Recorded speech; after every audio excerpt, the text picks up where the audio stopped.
Got those stories and more coming up, but first, most of us are slaves to our iPhones, our computers. However, that constant screen checking could have long-term negative effects on our vision. Joining me now is Westchester optometrist. She's got what we need to know. We welcome Dr. Stephanie Wolman. Welcome back, I should say. And let's start, with kids. Let's start with video games. What happens with video games there? Can they be good, bad, or it's just how much you play? A lot of it's how much you play. A lot of children have visual issues. They can't focus their eyes properly. They can't use their two eyes together properly. So they may be uncomfortable playing video games as well as reading anything up close. Yeah, you talked about that. Is that a real problem? What do you call that? The binocular? It's the binocular vision system. So they say up to about 50% of adults even do not use their binocular system efficiently. Oh, wow. And so a lot of people experience symptoms such as nausea, headaches, eye strain, fatigue, if they're reading a lot, if they're using the computer a lot, and even if they're texting and using different tablets and devices today. I mentioned 3D. Now, actually, if your kids are watching something 3D and they reach out to grab something, a small child, that's a good sign. Yes. When you're at the theater, you'll see a lot of kids reaching out. It's a good sign that they see the 3D projection. So that's a sign that we know they're using their two eyes together properly. For the kids who are not reaching out, they're sitting there fiddling with the glasses on and off, peeking, they may not be getting it.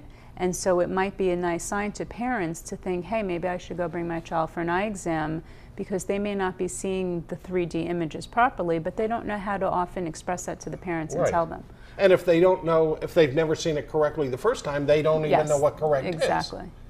Now, we talk about these mobile devices. More and more of us are, one thing, a computer screen isn't that far away, but the iPads, iPods, they're even closer.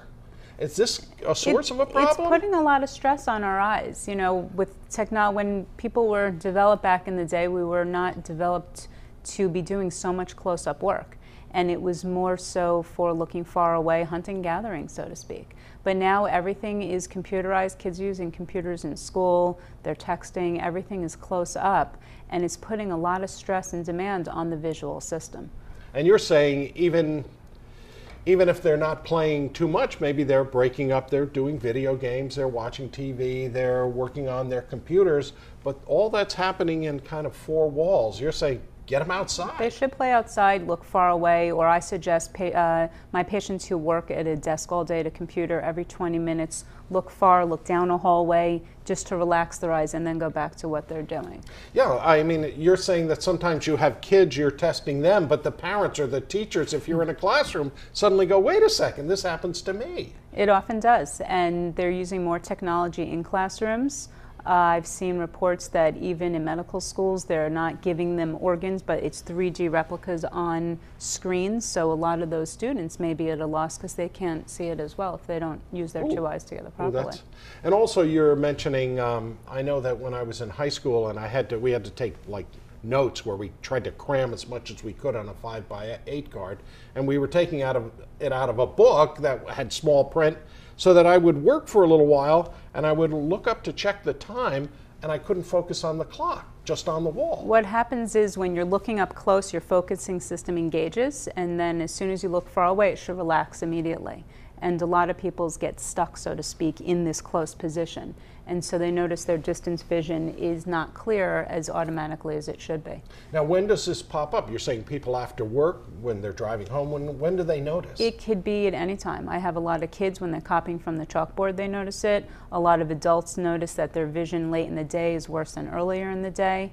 So, it depends on your threshold. Some kids complain of headaches, eye strain, words moving on a page, double vision, right from the start. I had a few kids this weekend, all with these same complaints. And they struggle in school, then their attention is affected.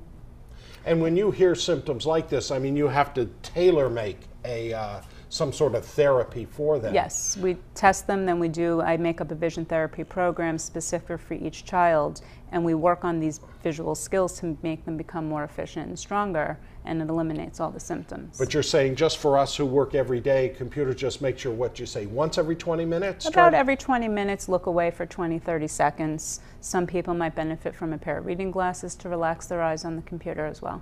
Okay. Dr. Wolman, thanks very You're much welcome. for coming in. My Always pleasure. appreciate it. And folks, stay with us. We have much more coming up here on News 12.